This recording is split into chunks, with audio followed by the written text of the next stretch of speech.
Sir आपका बहुत बहुत स्वागत है हमारे शो पे। धन्यवाद। सारी दुनिया आपको, आपके जितने भी फॉलोअर हैं सब आपको खान सर बुलाते हैं। अब तो आप बता दीजिए आपका पूरा नाम क्या है खान सर? एक्चुअली क्या है कि एक शिक्षक के लिए खुद के नाम से ज्यादा मायने रखता है कि उसके द्वारा पढ़ाए गए लड़के देश का नाम रोशन करें यहाँ पर।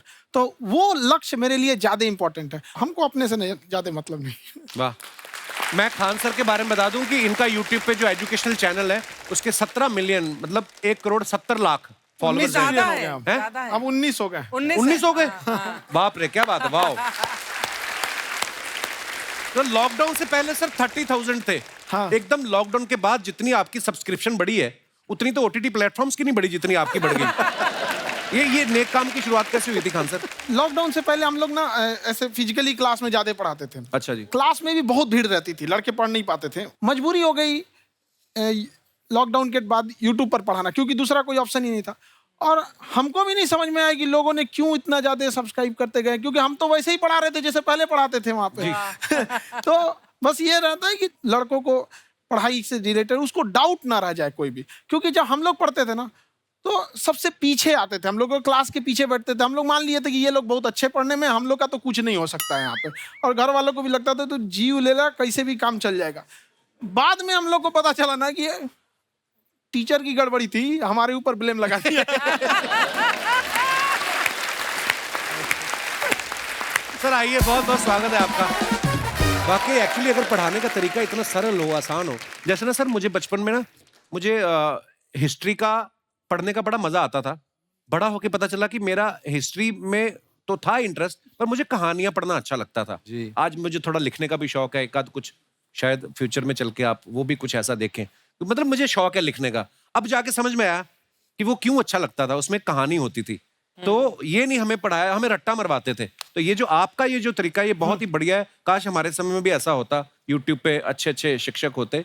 हालांकि हमारे टीचर भी बहुत अच्छे थे। लेकिन इतने डिटेल में खान सर, मैंने आपके वीडियोस देखे हैं, मतलब जिस सब्जेक्ट को आप जानते भी ना हो और अगर लेक्चर देखें और सुने तो उसमें इतनी रुचि पैदा हो जाती है। बिकॉज हम सब टीचर्स के द्वारा ही पढ़ाए गए हैं और हमारे अच्छे टीचर्स भी रहे हैं, लेकिन जरूर आप में एक बहुत ही खास बात है कि आप हर सब्जेक्ट को बहुत इंटरेस्टिंग बना देते हैं। अर्चना जी, इसमें क्या है ना, टैलेंट जो है ये टीचर्स को विजुअल ट्रेनिंग कैसे देनी है, जो बताया अभी कपिल जी ने। कहानी, मैं एक छोटा प्रश्न पूछता हूँ।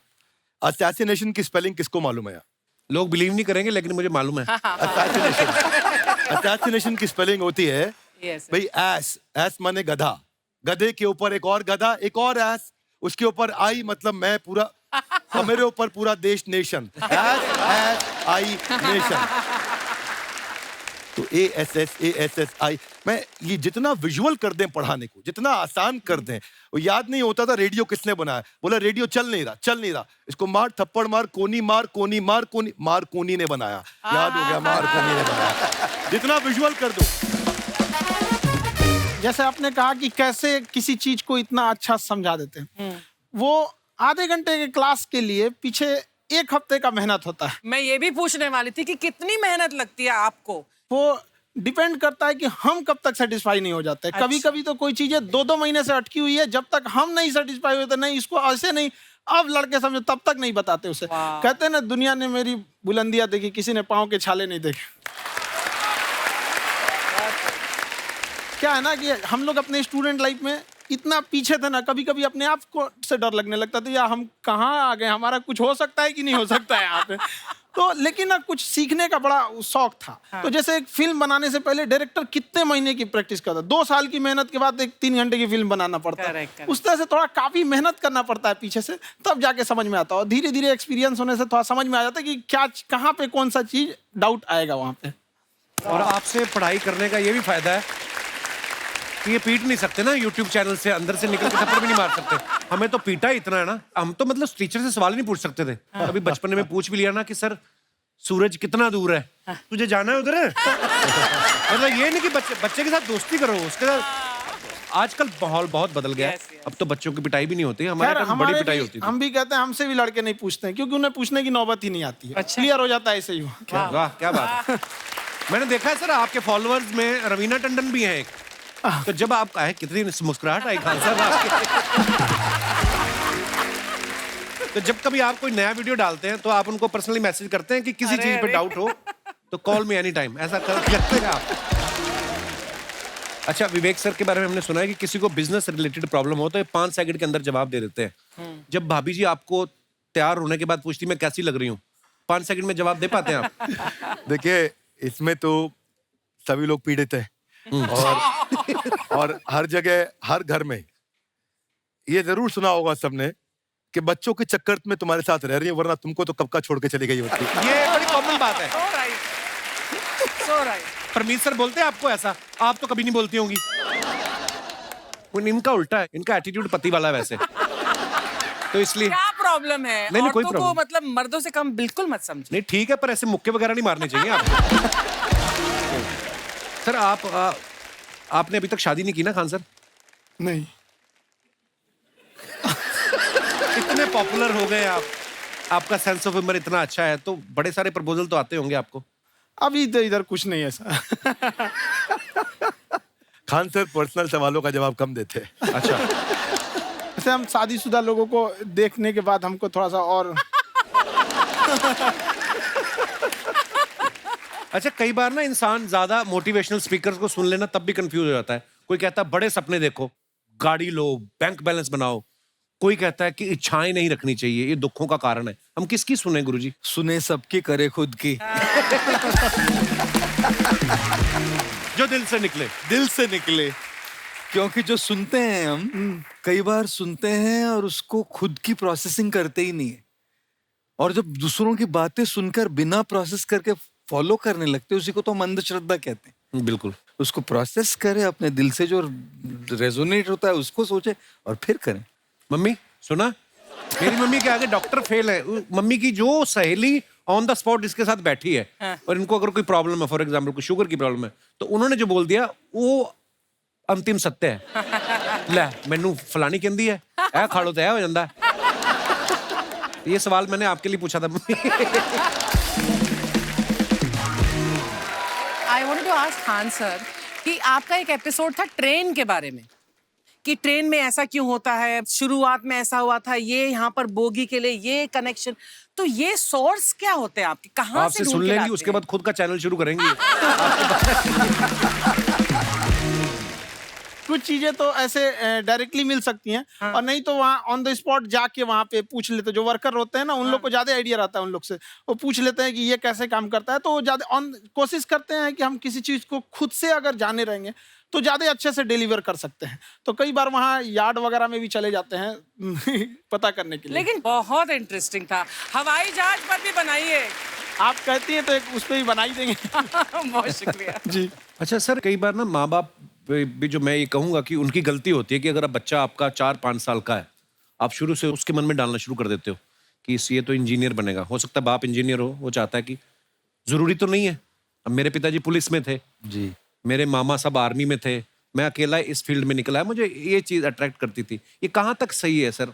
जी मेरे हिसाब से तो बच्चों पे कभी प्रेशर नहीं डालना चाहिए, लेकिन साथ ही साथ हमको ये भी देखना चाहिए कि जैसे एल्बर्ट आइंस्टाइन ने एक बहुत अच्छी बात बताई थी, अगर एक खरगोश हो, एक बंदर हो, एक हिरन हो, एक शेर हो और एक मछली हो, उन सब को आप एक कतार में खड़ा कर दीजिए और उन सब के लिए एक ही टेस्ट हो कि आप पेड़ पे सब लोग कैसे चढ़ पाए। बहुत खूब। ओके। अब सबको एक टेस्ट कैसे दिया जाए? मछली तो आत्महत्या कर लेगी सोच के कि मैं तो कोई पास ही नहीं होंगी, ये मछली कैसे पेड़ पे चढ़ेगी? राइट। लेकिन कई बार ऐसे हो गया ना कि एजुकेशन सिस्टम ऐसी बन गई कि बस ग्रेड्स हो गए, सब्जेक्ट्स पढ़ने हैं, Right. जो भी किया है, और वो भी जरूरी है, लेकिन वो करते करते बच्चों के जो इंटरेस्ट है, बच्चों की जो पैशन है, उसमें उनको एंकरेज करना बहुत ज्यादा जरूरी है। एक पिताजी एक बार अपने बेटे को ऐसा चाटा मारे जोर से, तो पड़ोसी ने पूछा क्यों मार रहे जी? बोला कल रिजल्ट है इसका। कल रिजल्ट? तो बोले रिजल्ट कल है ना साहब, तो आज क्यों मार? कल बाहर गाँव जा रहा हूँ, कल का काम आज निपट के कहने का मतलब ये है कि आप देखिएगा कि अगर आप बच्चों को अपने कॉम्पिटेंस के हिसाब से नहीं देंगे तो ये चाटे ही खाते रहने पर फेल ही होते रहेंगे। बहुत खूब। ओके। अच्छा, विवेक सर का एक कहना है कि बच्चों का अगर 95% से ज्यादा मार्क्स आते हैं वो भी खतरनाक होते हैं। 75 से 85% वाले जो बच्चे होते हैं लाइफ में बड़ा अच्छा करते हैं। अच्छा। कभी किसी पेरेंट्स ने आके कहा है कि आपकी वजह से मेरा 95% वाला बच्चा 75 पे आ गया? नहीं, बेसिकली 95% देखिए स्कूल में जो पढ़ाई हो रही है, जो भी बताया, वो classroom based conceptual theoretical approach है। और उसमें बच्चे को क्या चाहिए, एक कॉन्सेप्ट होता है कि जिस सब्जेक्ट में 10 में से 3 आ रहे हैं उस पर फोकस करने की जगह वहां फोकस करो जिसमें 10 में से 7 आ रहे हैं, ताकि उसका सुपर स्पेशलिस्ट बने। पर वहां सब कुछ पोर किया जा रहा है। तो 95% के चक्कर में, 98% के चक्कर में अपनी ओवरऑल डेवलपमेंट कर नहीं पाता है। और ये पुराने पैटर्न्स के कारण हमारे यहाँ बच्चे डेवलप नहीं हो रहे हैं। और पैटर्न्स इतने मजबूत हैं, तो मैं ये लोगों को बोलता हूँ कि बच्चे को जो उसको आता है, जो उसको भाता है, जो बाजार चाहता है, जब इनका कॉम्बिनेशन बन जाता है तो बच्चा इतना सफल हो जाता है कि उसके मुकाबले कोई और खड़ा नहीं हो पाता। क्या बात है, बहुत अच्छी बात। मैं देखो, ये पुराने बिलीफ तोड़ने जरूरी है। आप जानते हैं गाय दूध देती है, यस नो? नो, गाय दूध नहीं देती, गाय का दूध निकालना पड़ता है। ये पुराना पैटर्न है भाई। ऐसे ही कामयाबी, सफलता अपने आप नहीं मिलती है, वो भी निकालनी पड़ती है। तो ये लाइफ में कुछ पाने के लिए हमारे को कुछ खोना पड़ता है। Would you agree with me, yes no? No, कुछ पाने के लिए कुछ करना पड़ता है, खोना नहीं पड़ता है। तो ये हमारे बड़े पुराने पैटर्न है जी, क्योंकि डर के आगे नहीं होती है जीत, डर के आगे दर्द होता है। उसके बाद सीखे तो फिर जीत होती है। पर चक्कर क्या है, हमारे पुराने पैटर्न बड़े सारे बने हुए हैं।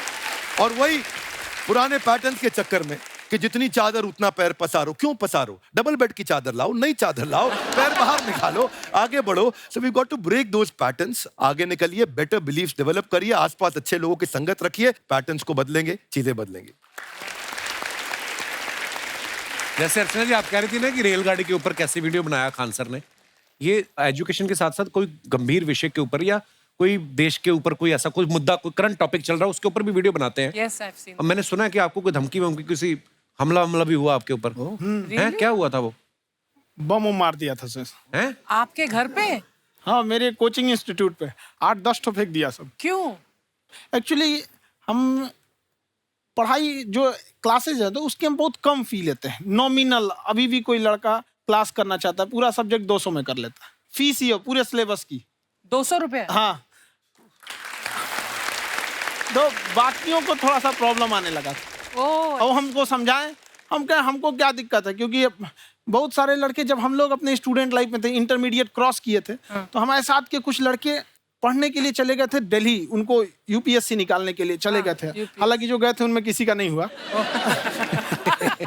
तो हम लोग ना उनको जब स्टेशन छोड़ने आए थे, बड़ा भारी मन से हम लोगों ने विदा किया कि इन लोग के गार्जियन कितने पैसे वाले हैं, इन्हें भेज दिए वहाँ, हम लोग के नहीं भेज सकते थे। तो ऐसे लाखों स्टूडेंट है जिनके गार्जियन नहीं भेज सकते। इनका मतलब गरीब होना कोई अपराध नहीं है, उसे कोई पढ़ाई से नहीं रोक सकता। बिल्कुल।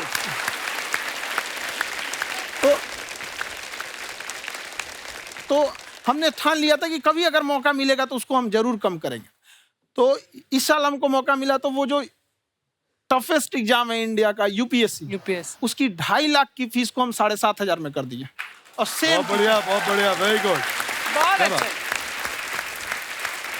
और इंडिया के सबसे बेस्ट टीचर के साथ जो भी हैं, वो अपने सब्जेक्ट में उससे बेस्ट इंडिया में कोई नहीं। और इतना के बावजूद, ऐसे हम लोग को लगता होगा 7,500 बहुत कम है। एक लड़की ने कहा कि सर शाम वाले बैच को ना मॉर्निंग में कर दीजिए। हम कहे बाबू, तो इतना सबके इंडिविजुअल से तो बैच ट्रांसफर नहीं, तो क्या प्रॉब्लम है? उसने कहा ना, शाम में हमको दूसरे के यहाँ बर्तन मांजने जाना होता है। तो हम लोग को लगता है कि जितना ये तकलीफ, इससे कई गुना ज्यादा है। और कई बार तो ऐसा लगता है कि वो भी ना ले। एक लड़का बेचारा नदी से बालू निकालता था और वो बालू को भरता था, फिर नाव बालू को किनारे लेके बेचती थी, और वो बालू भरता था, उससे मेरी फीस ले आया। हमारा हाथ कांप गया, हम कैसे फीस ले लेंगे यहाँ पर। बहुत बढ़िया। उसी दिन हमने ये प्रण लिया था कि भारत का कोई भी बच्चा, उसके सफलता में पैसा उसकी बाधा नहीं बनेगी, चाहे उसको जितना भी पढ़ना रहे यहाँ पर। क्या बात। बहुत खूब। और अर्चना जी, मैं इनके बारे में एक बात, खान सर आपके बारे में मैं एक बात कहना चाहता हूँ। इनका जो स्टार्टअप है ये बूटस्ट्रैप्ड है। अच्छा। मैं साधारण भाषा में बता देता हूँ, ये सेल्फ फंडेड है। इन्होंने अभी तक किसी और से पैसा नहीं लिया है। ये इन्वेस्टर के पैसे से नहीं, इन्होंने खुद इसको बिल्ड किया है। और बल्कि इतना स्ट्रॉन्ग स्टार्टअप है ये कि मैं कहूंगा कि अगर इन्वेस्टर्स को इन्वेस्ट करना हो तो मैं इंडोर्स करता हूँ ऐसे स्टार्टअप्स को। यही सब चीजों को देखते हुए कई लोगों ने धमकी भी दिया था वहां पर। अच्छा। और उसके बाद बम चला दिए, और 7-8 बम चला दिए, और कुछ ब्लास्ट हुआ। एक बेचारा नया लड़का आया था एडमिशन लेने के लिए, उसकी स्कूटी उड़ा दिया। वो आया था कहा कि सर हम तो पढ़ने आए थे, हमारा स्कूटी उड़ गया, हमारी ऑफिस उड़ा दिया सब। एक तो पास में आके गिरा और नहीं फटा वो।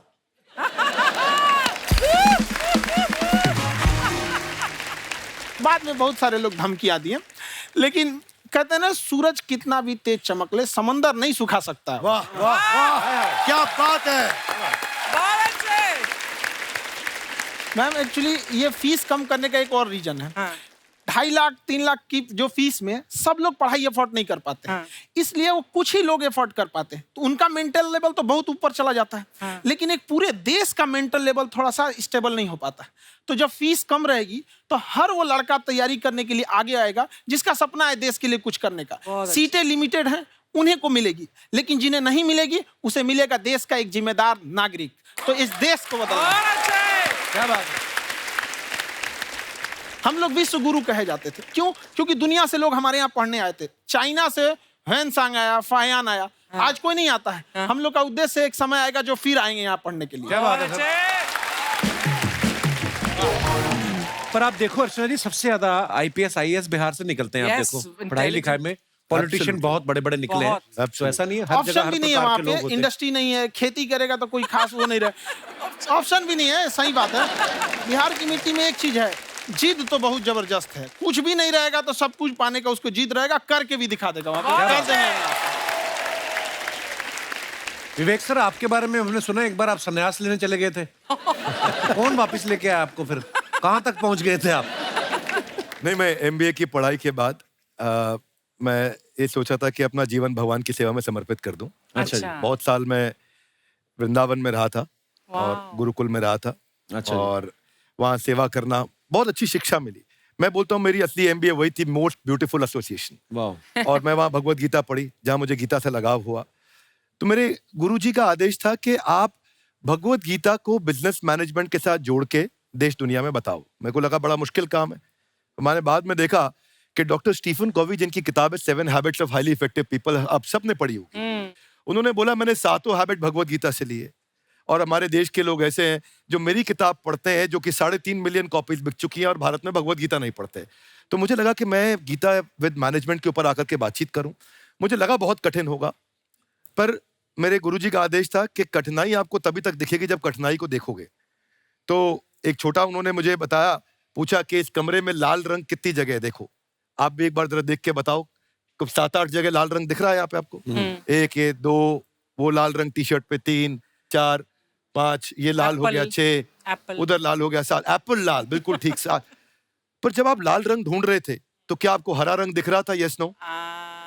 नहीं। जब आप लाल रंग ढूंढ रहे थे तो क्या आपको काला रंग दिख रहा था? Yes no? नहीं। नो। जिंदगी भी ऐसी है, जो ढूंढोगे वही मिलेगा, बाकी कुछ नहीं मिलेगा। तो उन्होंने कहा कि आप इसी सोल्यूशन पे फोकस करो और गीता के मैसेज को पहुंचाओ। तो मैं बिजनेस मैनेजमेंट के प्रोग्राम्स कॉर्पोरेट्स में करने शुरू किए, क्योंकि गीता पहला मोटिवेशनल सेमिनार जो पृथ्वी के इतिहास में कपिल जी हुआ, वो कृष्ण ने दिया था। पहले मोटिवेशनल स्पीकर इस पृथ्वी के इतिहास के कृष्ण थे, जिन्होंने अर्जुन को रणभूमि में मोटिवेट किया था। बड़ी पेशेंस कृष्ण ने अपने लीडरशिप क्वालिटी से दिखाई। वो मुझसे मुझे बड़ा इंस्पायर किया, वो चर्चा ने इंस्पायर किया, और डिस्कशन ने इंस्पायर किया। तो उस डिस्कशन को मैं आज भी लेके चलता हूँ अपने साथ। कहाँ सर, हमने सुना है आप 5 स्टार में रुके थे कल, और नीचे जाके वड़ा पाव खाने गए आप रेहड़ी पे। एक्चुअली क्या है ना कि वहाँ जो चीजें सीखने को मिलती है ना, खाली पेट और खाली जेब इंसान को जो सिखाते हैं वो किसी यूनिवर्सिटी कॉलेज में नहीं सिखाया जाता। और गरीबी बड़ा बेशरम चीज होती है। तो कहते हैं कि मौत भी तू जल्दी आया कर गरीब के घर में। कफन का पैसा भी खर्च होता है दवाइयाँ खरीदते खरीदते। हाय हाय हाय, क्या बात है। और खान सर की खासियत ये है कि जिसको तो पढ़ना है, जिसको एजुकेशन चाहिए, वो तो इनका वीडियो देखते हैं। लेकिन वैसे भी कई लोग, जैसे अर्चना जी बात करी थी, कहती मैंने जब देखना शुरू किया तो मैंने बैक टू बैक इतने सारे वीडियोस देखे, क्योंकि आपका जो तरीका जो बोलने में, एक तो इनकी जो टोन है पढ़ाने में, और साथ साथ में जो ह्यूमर आता रहता है, तो उसकी वजह से और भी इंटरेस्टिंग हो जाते हैं आपके वीडियो। शुरुआत में हम लोग जब स्टूडेंट लाइफ में थे, या हम कई स्टूडेंट को भी देखते हैं, वो बेचारे जब थक जाते हैं तो आपका शो देखने लगते हैं। तो शुरू में हमको लगता था जब कि अरे यार हमारी पढ़ाई उसके लिए है, लेकिन पढ़ाई में थक जाता है, शो देख के नहीं थक जाता है। तो हमने सोचा दोनों को मिक्स कर देते हैं। तो हमने उसको और आज आपको पता नहीं हमने भी यही किया है। मिक्स करने। हमारे एजुकेशन सिस्टम में दो कमी है, हाँ। एक एजुकेशन की, दूसरा सिस्टम की।